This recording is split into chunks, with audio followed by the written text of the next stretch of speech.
victory for Cristiano D'Amata. Checkered flags in the hands of Jim Swintel, and he waves them over Cristiano D'Amata. Cristiano D'Amata is the man. Cristiano D'Amata is so dominant because he's incredibly talented, but he's very versatile. He takes his place in the history books as winner of 4 consecutive rounds of the Kart FedEx Championship Series. What can I say? As good as he's been through the first 8 races, Cristiano D'Amata hasn't dominated the Kart FedEx Championship without a bit of help from his rivals, who have missed point-scoring opportunities through bad luck, bad decisions, or both. Doesn't matter if it's Portuguese or English, that is a common language. It's unbelievable that the second time of the year put me out of the race. Tough year. We're strong, we didn't get to it. I don't know what happened. They hit me pretty hard from behind, so hopefully Kart will do something about it. Thus far, Cristiano D'Amata and the Newman Haas team have excelled. This weekend in Cleveland, they can make history.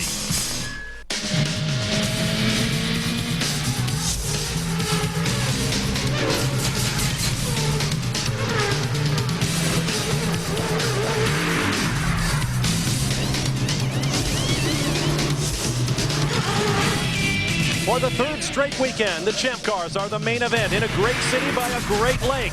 But before you can race the Marconi Grand Prix of Cleveland, you must qualify. Welcome to the first of 2 rounds of qualifying for the Champ Cars at round 9 of the Kart FedEx Championship Series for 2002. 362 days of the year, Burke Lakefront Airport in Cleveland, Ohio is exactly that. One of the most conveniently located general aviation facilities in the world. Just minutes from downtown Cleveland, Cleveland Browns Stadium, and the Rock and Roll Hall of Fame. But on one weekend each year, this weekend, from Friday morning till Sunday night, tens of thousands of man-hours turn it into a spectacular temporary racing circuit. 20 years ago, Bobby Rahal won his first Kart FedEx Championship Series race here in his hometown, Cleveland, Ohio. This year, he returns as a team owner, and one of his drivers is Jimmy Vasser, holder of the all-time lap record here at Burke Lakefront Airport. We approach the halfway point of the season, and Cristiano D'Amata now has a 48-point lead over his nearest rival. But the next 6 drivers in the championship are all covered by 1 race weekend's worth of points in one of the most competitive racing series in all the world. We welcome you to Burke Lakefront Airport for the first round of qualifying. I'm Bob Varsha, along with Tommy Kendall. Tommy, the desperation quotient is rising among these guys as they try to catch Cristiano D'Amata, who this weekend could set a kart record with his 5th consecutive victory. But as we saw last weekend in Toronto, his rivals are not only tripping over each other, they're running afoul of the officials.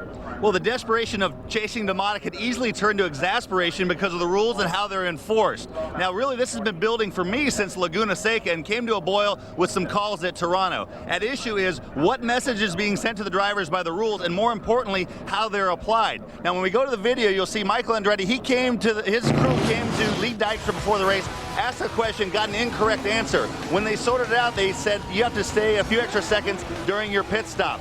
More important to me is the Dario Franchitti episode. Now watch the smoke come off his right front wheel when Scott Dixon blocks him. But Wally Dallenbach, the issue here is, did he put 4 or 2 wheels up on the curb? You'll see quite clearly he barely had 2 up. But my issue is, what matters, what if he had 8 wheels up on the curb? Do you want to discourage this kind of behavior and then ignore the blocking? Now, Townsend Bell, who was the center of the firestorm, the episode obviously ended horribly. There's no denying that. Bruno Junqueira taken out right in the middle of the points hunt. But what Wally needs to do is assess what is the state of mind when Townsend made the decision to pass Jourdain. Was that a reasonable one? Obviously, we know how it turns out, and it wasn't good. But if you go back up the track, now watch here, we're going to stop it where Jourdain breaks. Jourdain breaks here.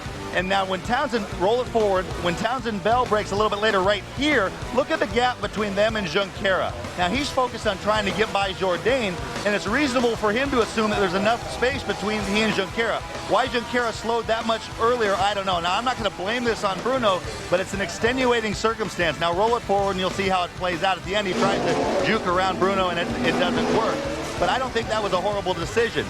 The key is, a few years back, I said if you enforce the rules these way, you might as well hand out lace panties to the guys because they're not going to want to race. Back to the Dario Franchitti situation, if you don't enforce the blocking and you discourage the racing by bombing over the curbs. That's kind of like you have a teenager, he exceeds his curfew, you put him in his room, and while he's confined to his room, you let him smoke crack. So needless to say, I am wound up about this, and what I'm going to do about it is put Wally on probation. Well, actually, we're going to put Wally Dallenbach, the chief steward, in the hot seat right now. He's standing by with Derek Daly. Thank you, Bob. Do I have to tell him that right now? I don't know, but it was a very difficult situation. But we are joined by Wally Dallenbach, the very familiar figure, former Champ Car driver, and more than the last 20 years, he has presided over this chief stewardship. And Wally, I know you've seen many difficult situations come across your desk. And we've discussed them and analyzed them and had the advantage of videotape, etc. But the Dario Franchitti incident, where he was penalized, how do you stop stuff like that, Wally, from happening in future? Well, up until now, we've relied with a lot of confidence on the observer circuit and the corner marshals to verify whatever they see with 1, 2, 3 sets of eyes, which is what took place at Toronto. That call was that there was a shortcut 4 wheels over. We went on that assumption that 3 sets of eyes were correct, and we made the call on it. We did not have the video at our hands at that particular moment, but we did go on it based on history and based on the fact that these guys are supposed to be experienced. That's how the call was made. And in future, Wally, do I understand that maybe you may not believe these guys, or you may do something different? Well, with the technology that we have, and it's coming our way with electronics and television and video and all that, we're going to focus more on what we see and the timing, and instead of just the human eyes. And so there is going to be a shift. We're going to depend on, the corner workers for a lot of things. But when it comes to hard calls like that, we have to back it up with the electronics and television. Okay, let's talk about Townsend Bell. Why, Wally, did you take it upon yourself to exclude Townsend from the rest of the race at Toronto? Townsend got off to a bad start. He's a great race driver. He came out of our feeder system, and we were confident that he could make the adjustment. And he's a fast driver, and he's qualified in those respects. He doesn't have the experience with our group, and he made an error in Monterey, and that kind of got him off on a wrong foot. There's been several incidents since then, and actually his real estate has gone down a little bit as far as his fellow drivers are concerned. And what we're trying to do is we're trying to get him through the hard knocks of being a rookie, but at the same time, what happened at Toronto was a mistake that was clear, and I just felt it was time that he cooled his heels and backed out of it. Wally, the old days rookies got time to learn. Is it unfair to expect them to be good immediately in this day and age? I can only relay where I came from. When I came from, it was from the midgets and sprint cars, but the bottom line was that you came into a series like this, a professional series, you had to earn your way in, and in order to do that, sometimes you had to take second or third instead of trying to go for the win. And in my opinion, I think Townsend needs to take little bites instead of big bites, and he took too many big bites so far. Thank you, Wally. Wally, of course, the fact that he was in a Champ Car for all those years means that you may not always like his decisions, but for all these years, he has been very well respected. Now, the man, of course, that all the focus of all this attention has been on is Townsend Bell. He is standing by right now with our Scott Pruitt. Scott? Thanks, Derek. That's exactly right. Townsend, unfortunately, hasn't had the best of years so far this year, having contact with something or somebody in almost every race this season. Townsend, last weekend when he talked to you, you're just getting out of the car, getting excluded from the rest of the race. A lot of things have happened since then, one of which Wally was trying to talk to you about the possibility of sitting out 1, maybe 2 races.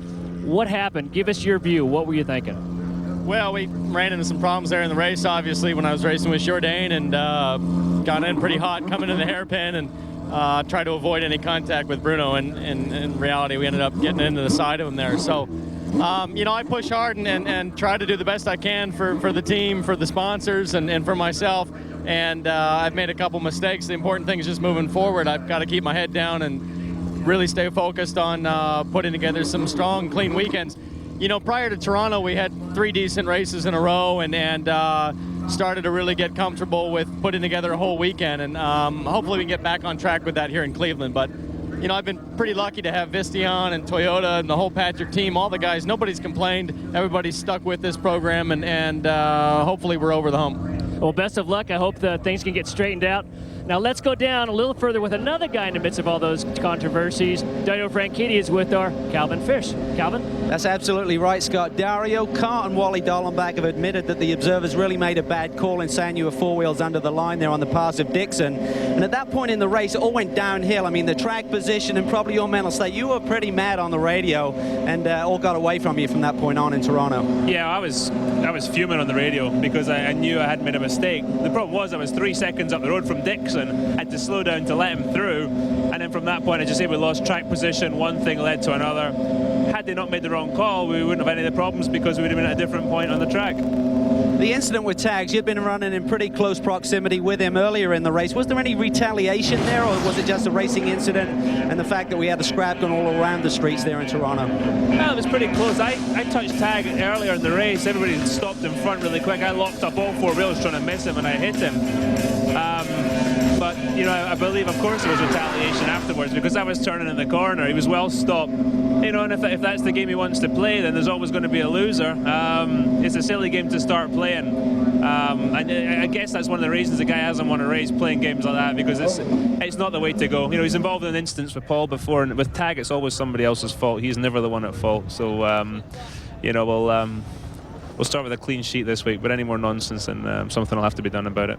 All right, well, certainly that race there in Toronto got everyone fired up. Dario Franchitti, defending champion here at Cleveland, had a big problem with his primary car this morning, blew the engine, caught fire to the back of the car. They'll start this qualifying section in the backup machine. Bob? All right, thanks very much, guys. That was Toronto. Case closed. This is Burke Lakefront Airport, one of the most unusual and spectacular racing circuits in the world, and the fastest open-wheel cars in the world are about to take to it. Tomorrow we'll have live coverage of second-round qualifying at 1:30 p.m. Eastern Time here on Speed. On Sunday, the Grand Prix of Cleveland airs on CBS at 1:30 Eastern Time live, followed on Speed Channel later that afternoon at 5 Eastern by Round 8 of the Toyota Atlantic Championship. We'll be back to Cleveland, Ohio in just a moment.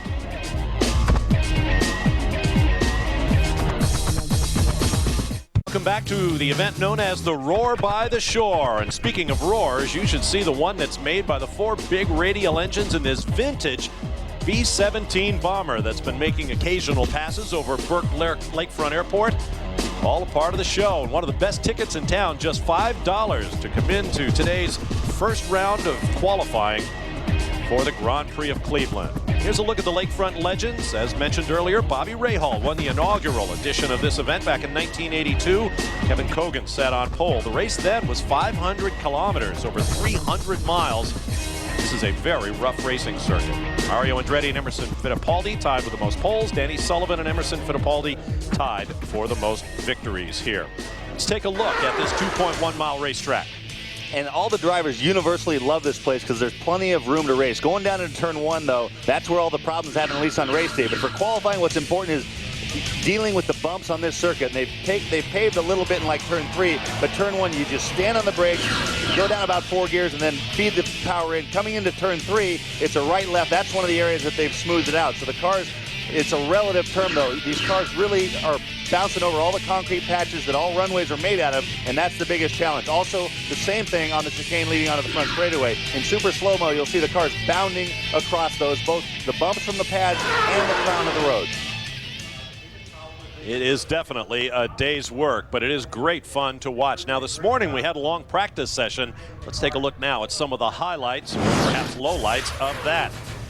It is very dusty and slippery. Paul Tracy was the first to overstep the bounds of traction, but he kept it on the racing surface and continued on his way. Kenny Breck performed more of a high-speed version of that same maneuver. And check this out, a 360, drop it a gear or two, continue on your way. No problem for the Swede.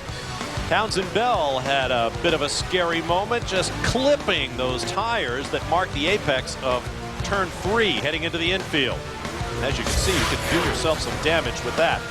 Dario Franchitti suffered a very different problem, an oil fire at the back of the car, but he calmly cruised to one of the fire stations, and it was quickly put out.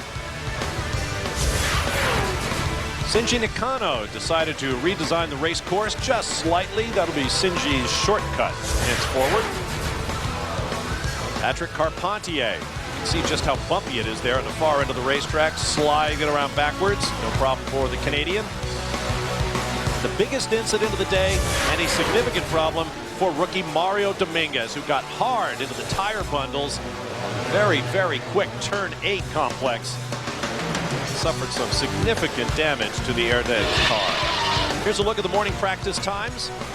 Most of the usual suspects up front. Cristiano Damada, 58.167 seconds, just off of the qualifying record set by Jimmy Vasser back in 1998. Paul Tracy second.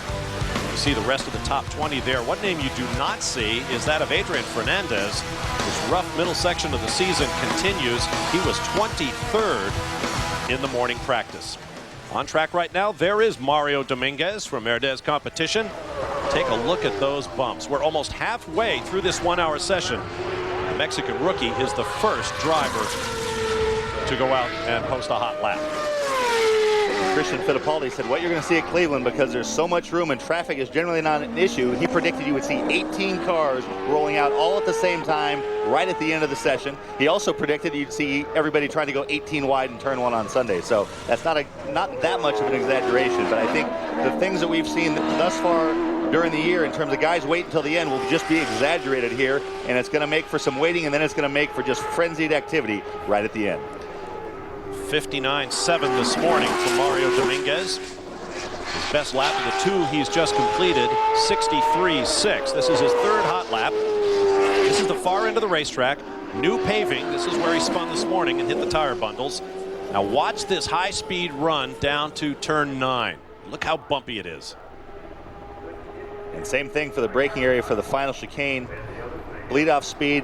You can't cut the course there. Shinji did, but you really can't afford. If you drop a wheel off on the inside of the right-hander or the inside of the left-hander, the car just gets launched. And so it's kind of enticing. And guys always try to push the braking going to the first part of that chicane, but you really need to be tighty, or the car bounces so much that it kills your run onto the straightaway.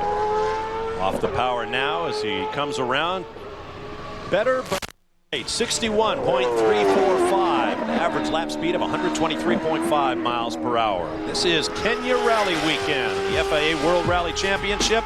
You can catch it on Speed. Same day coverage tonight through Monday, each night at 11 p.m. Eastern. We'll be back to Cleveland. Burke Lakefront Airport, I'm Bob Varsha, along with Tommy Kendall, Derek Daly, Calvin Fish, and Scott Pruitt for the first of 2 rounds of road course qualifying for this weekend's Kart Grand Prix of Cleveland. And we have a number of cars on track ready to turn hot laps. There's Dario Franchitti. One of the first things you notice about this Burke Lakefront Airport circuit is the running room, the width of the racetrack. And that does a number of things. Not only is there a lot of running room, it's kind of featureless. The first thing when you hear from a guy who's never been here before is it's really hard to get your bearings. It's very, very flat. You don't have all the landmarks that you have on all other kinds of courses for turn in to let you know you turn in, and it's such a long ways until you actually get to the apex. You have to develop kind of a timing and an arc, and you really do it by the seat of your pants. And then it's also very bumpy, and so Scott can add to that. It's a really unique place, and it's hard to get your bearings. You're fighting both the roughness of the track and getting your bearings from a driving standpoint. Scott? That's exactly right, Tommy. That's one thing. It's always been tough here at Cleveland. Coming here as a new driver, trying to find your turn-in points. It's very difficult. You're looking at 50, 60, 70 feet wide as you go down the back straight to about 25 feet wide. Very difficult. You add that with all the bumps. Very, very hard to get the car right. The shock-spring combination is paramount here. And when you think you got it right, for some reason it seems to fall out the window. So, Dario, I can actually see that from here. Big spin for Dario. Big lead. Well, he will be annoyed at that. Calvin Fish has more on that. Well, Dario is in the backup car, and the area that he was just going through there, Bob, turns 3 and 4, as well as some of the other turns, have been smoothed out by these big concrete patches that you can see on the screen. Now, certainly a lot smoother. We remember the dramatic bumps through that series of turns, but the drivers this morning, there's very little grip there right now. They're really looking to try and get some rubber down through that corner, and we saw big power slide there with Dario Franchitti, lost the rear end, and first lap there, I believe, in that backup car, having toasted that one this morning, guys. They literally had ashes in the back of that Lola when they got it back to the pit lane. It must be agony. It's almost like you go around in slow motion. Of course, in that case, he was going around in slow motion, but you just slide and slide and slide forever on this surface. It is agony waiting to stop, but not as much agony as when you hit a concrete wall. So you'll take this one any day. But that was a case. Turn 3, Scott talked about it, it's so wide and it really sucks you in because you brake and you're not doing all your braking in a straight line, and so you kind of shift your braking. You do some in a straight line, and some of it's all the way into the apex. And Dario, that's kind of his driving style anyways, but when you're digging for that last little bit, you're doing your down changes, sometimes it looks like you got the rear wheels locked up and sent him around. Alex Tagliani, briefly had provisional pole. He's been bumped by Tony Kanaan. Mario Dominguez, the first car on track, is now down to third. As you watch Paul Tracy in action. Tracy is, of course, Dario Franchitti's teammate. Michael Andretti is the third member of that Barry Green operation. And those 3 drivers are the only former winners of the race here in Cleveland running this weekend. Scott Pruitt. Well, I'm standing here between the 2 Newman Haas cars. Cristiano's just starting up. Christian Fittipaldi's still sitting quiet.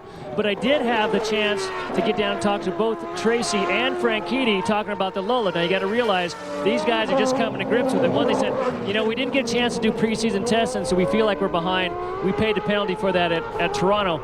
But also the setup, it seems like we can get the car to push, and all of a sudden we step right over the top and get the car loose. So potentially that could have been a problem, as we saw Franchitti spin just a few minutes ago. And the give and take of qualifying has now begun. Dario Franchitti briefly went to P1, and now Tony Kanaan bumps the Scott. The order is Kanaan, Franchitti, Jourdain, Tagliani, Takagi. Now Jourdain jumps up to number 2. I feel like it's an auction, and I'm recognizing new bidders every 5 seconds. Interesting line there. Paul Tracy is choosing not to use all the room available to him on entry there to miss some of those bumps on braking for turn 1. Paul Tracy now goes to the top of the charts as you watch Tony Kanaan in the Pioneer WorldComp car. We'll take a break and return for more qualifying from Cleveland.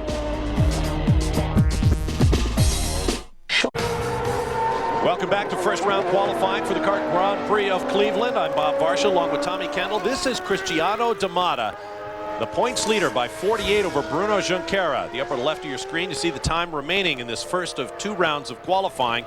Consider this, through 8 races thus far, there have been 21 championship bonus points available for either leading qualifying or leading the most laps in a race. Of those 21, Cristiano D'Amata has picked up 11.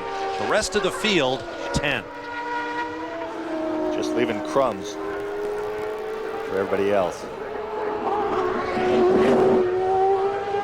D'Amata just coming up to speed. The current leader is Paul Tracy over Townsend Bell.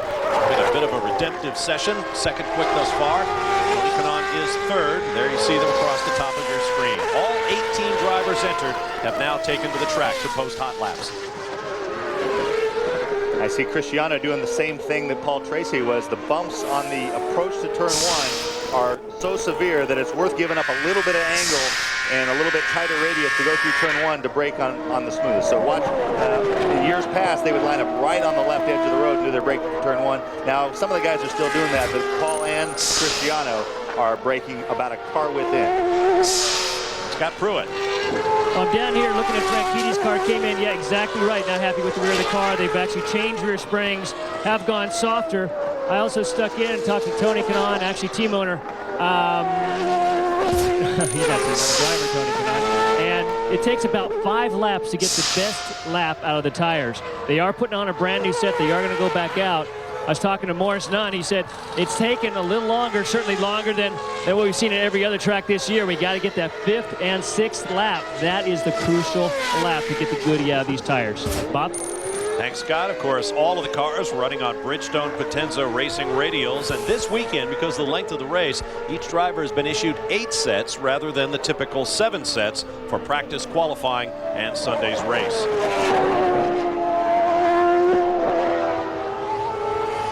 Cristiano D'Amata currently 5th with just 3 laps of his allotted 15 in the books. Here comes Scott Dixon. Had that controversial run-in last week in Toronto with Dario Franchitti. Ahead of him on the road, that is the bright yellow helmet accents of Bruno Junqueira. 2 of the 3 Target Chip Ganassi Racing teammates. Of course, the other is Kenny Brack. Michael Andretti goes to the top of the charts. The 58.562. And that's more than half a second improvement over his best time in this morning's practice. That time was better than everybody but Cristiano's time from this morning, so it's hard to tell how much better the track is, but that's certainly a good indication and better than his form was this morning. Scott Dixon currently runs in 6th. Bruno Junqueira ahead of him on the road is just coming up to speed. He's currently 17th. And their teammate Kenny Brack is 14th. We'll take another break and return with more of qualifying Grand Prix of Cleveland. Express pickup. Welcome back to the Roar by the Shore, qualifying for the Kart Grand Prix of Cleveland, round 9 of 20 in the Kart FedEx Championship Series for 2002. Our provisional pole sitter at the moment is Michael Andretti, trying to ride a season that seems to be a little bit aimless to this point. He's had desperate troubles getting performance from the Motorola Lola. He is humming today. Now there's Cristiano Damata, currently shown 8th. You see the time remaining in this 60-minute session. 15 laps per driver. And none of the drivers to this point have used more than 7 of those 15 laps, with coming up on 12 minutes to go in the session. Boy, that looked a lot closer than it was, I hope. And this is a quick one for Cristiano. The difference in how dramatic Paul Tracy's quick lap was to Cristiano shows you how well this car is riding the bumps, and that is it at this track. How well you keep those tires in contact. A little bit of brake block up right front. Got in a little bit too deep into the first one, and that hurt his run off the exit. Timing stripe coming up right there. 59.309. D'Amato remains 8th. Meanwhile, his teammate Christian Fittipaldi is up there dicing with Michael Andretti. They're just 0.3 of a second apart, each with 6 of their 15 laps in the books. D'Amato continues on his way. This will be his 7th lap on this set of tires. Speaking of those Bridgestone Potenzas, Scott Pruitt has more. Thanks, Bob. We're realizing that it's taken 5 and 6 laps for these tires to get up to the perfect lap. That means that every time these guys come in, they're going to be changing right to their second set of tires because they do not have enough time to come back in, do a short run, and come back in and change the new set. So everybody's doing one run, coming in, put a new set of Bridgestone Potenzas on, and going back out for their second run. So we're only going to see 12, maybe 13 laps total from these guys. Similar to what we saw last week in Toronto, where very few drivers, only 7 of the 18 drivers used all 15 laps. Gary Bernard on the left, senior manager of competition. In the foreground, Chris Neifel, one of the stewards for the Kart FedEx Championship Series. No idea what they're discussing. And D'Amato even has done 7 laps now and is still in P8.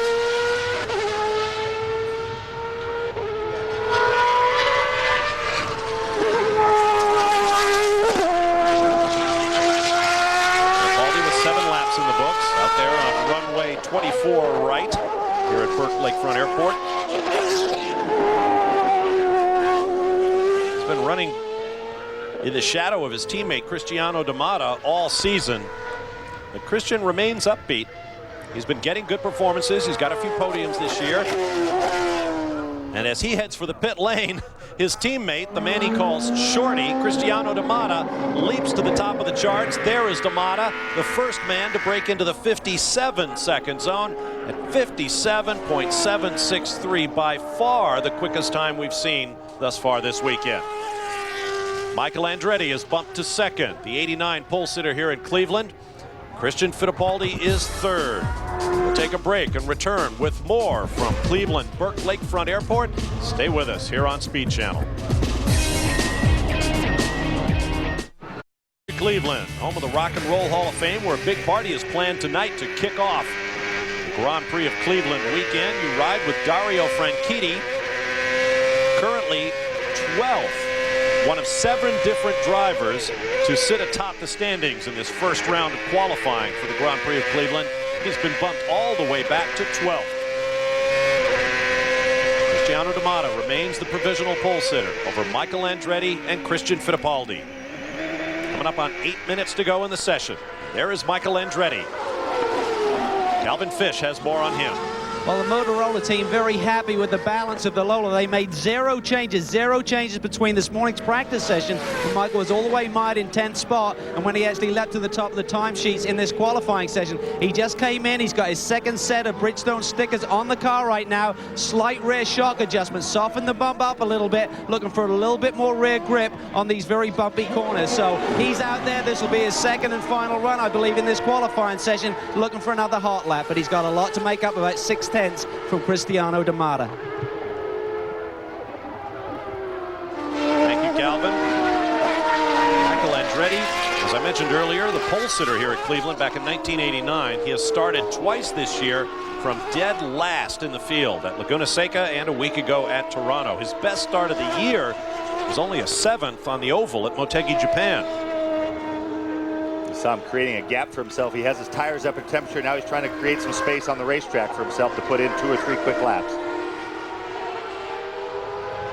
Big run up to the final corner, onto the front straightaway with as much speed as he can, and he'll start his sequence. If he makes a mistake in turn 1, locks brake like Paul Tracy did, he'll just regroup, won't finish that lap, look for another clear spot, and go again.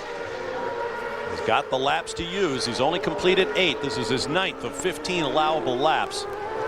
Haul the cars down from over 175 miles an hour down to about 55 for that very, very acute angle at turn 1. We'll switch over from the runway to the taxiways at the airport. Long blast, then they reverse the procedure. Through turns 5 and 6. A little bit of breakup there this morning. The sealer they had laid down wasn't quite getting the job done. They'll try it again tonight after the day's action is complete. There's a new section of resurfacing between turns 7 and 8. Right out to the wall at 8A. And then quickly back to driver's right to avoid some of those horrendous bumps along the wall. And they have to get back a little bit also because the pit entrance lane, so they have to get over kind of just about probably 10-12 feet off the left wall before the divider for the pit entrance starts. Across the stripe he goes. 59.271. It's about 9/10 of a second off of his best lap, which came back on lap 5. There's Michel Jourdain Jr. just going out the right side of your screen, followed by Christian Fittipaldi. Fittipaldi still 3rd, working his 9th of 15 laps. We'll take a break and return for more preliminary qualifying for the CART Grand Prix of Cleveland.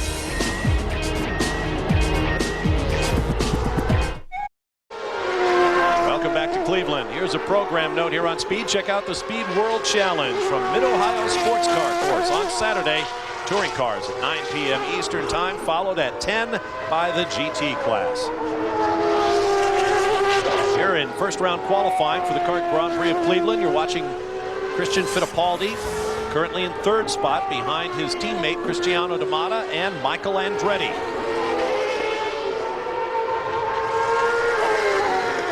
Just how slowly they make that entrance. Well, I think actually Fittipaldi was probably trying to create some space on the racetrack. That was slower than normal.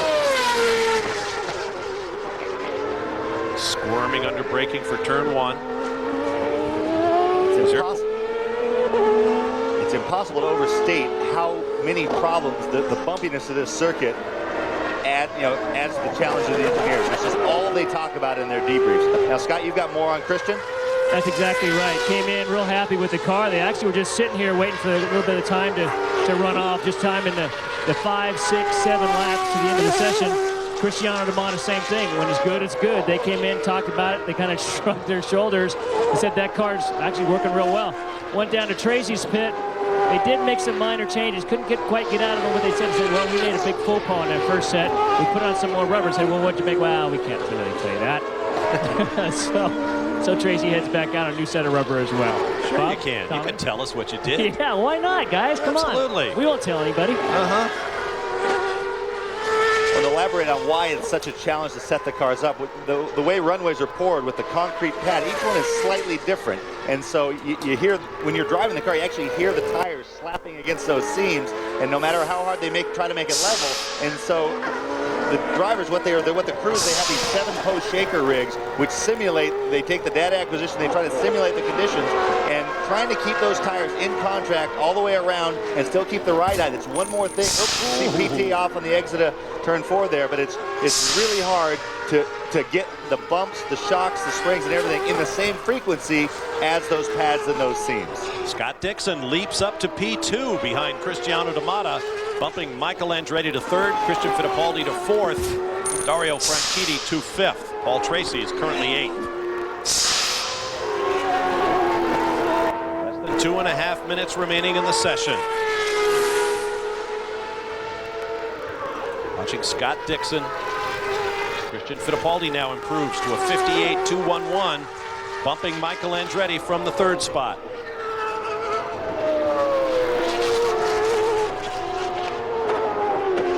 Dixon having a great run. String of top 10 performances since moving over from the former Pac West team to Target Chip Ganassi Racing. Calvin Fish. Well, I was just inquiring really as to why these guys were able to set their fast laps on the 5th lap here. We remember the last couple of road courses we've been on. Lap 3 and the tires have been going away. That Goody lap seemed to have been lap 3. Here, laps 4 and 5, we're seeing drivers set their fast laps. So, TK, do you think that's maybe just the much cooler conditions we're seeing here, which is not very typical of Cleveland in July? Well, it's hard to say. There's so many factors that go into that. The tire compound, the actual track temperature, how much load the car's put in the tires. You saw Cristiano, he did his flyer on lap 8, so it doesn't seem like there's an absolute magic number like there was in Toronto. Scott Dixon obviously on a cool down lap. Dario Franchitti has entered the pits. Mario Dominguez is currently 17th and he is out of laps. He has used up his 15. Alex Tagliani has 15 laps in the books. Townsend Bell is on his 15th lap, so he'll be pitting. Same is true for Adrian Fernandez, surprisingly slow. He's only 16th in the running order right now, and he struggled, as we told you earlier, in the morning practice as well. Michael Andretti is out of laps. He is currently 3rd. The same for Dario Franchitti in 6th, Bruno Junqueira in 7th, and Kenny Brack in 11th. D'Amata has just improved on his pole time, now to 57.6, just over 0.4 quicker than I was going to say Dixon. Now it's Tony Kanaan in 2nd, 58.092. It's an average of right around 130 miles per hour in average speed, and given some of the tight, very slow corners on this racetrack, it means you are really booking down the wide open straightaways. Final seconds of the session as you watch Michael Andretti. Checkered flag will wave, but a hot lap currently underway will stand.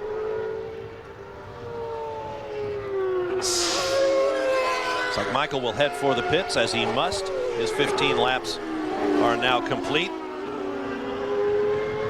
Bruno Junqueira just ahead of him coming in. Scott Dixon flashes across the start-finish line. No improvement, but he remains 3rd. Behind D'Amata and Kanaan. Michael Andretti 4th, Christian Fittipaldi 5th, followed by Jimmy Vasser, who's been quiet this session. Dario Franchitti 7th, Bruno Junqueira 8th, Paul Tracy 9th, and Patrick Carpentier 10th. Paul Tracy was on a flyer when he caught all those guys proceeding back to the pit lane. It's Jimmy Vasser on the right in the Shell car, followed by his teammate, Michel Jourdain. And Paul Tracy completed his lap, but it was not an improvement. He remains 9th. We'll take a break and return with more from Burke Lakefront Airport in Cleveland.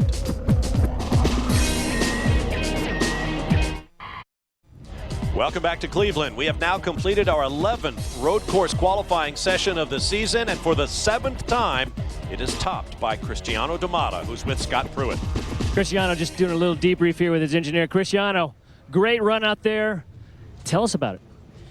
Well, it was the first run. I actually had a lot of traffic. When I actually hit my best lap, the front tires were past their best already. I had a little bit of front understeer.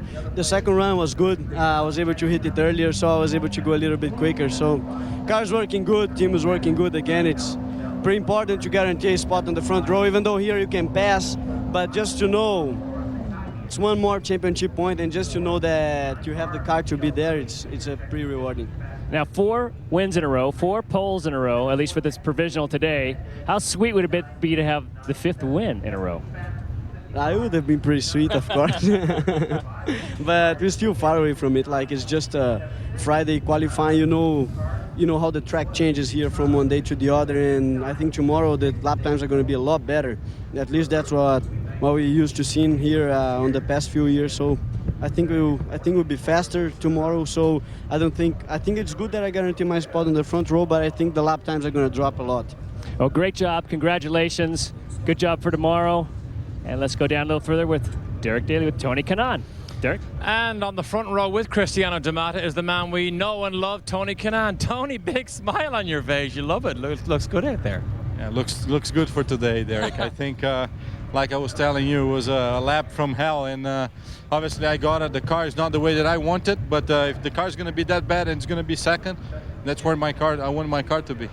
Tony, when you get a session like that, when it's a mad dash scramble and you have to force your way by somebody like we saw you with Tagliani, how scary or calculated can you be to make a move like that? You can't be that scary, because what I tried with Tag was just a banzai move. So either I go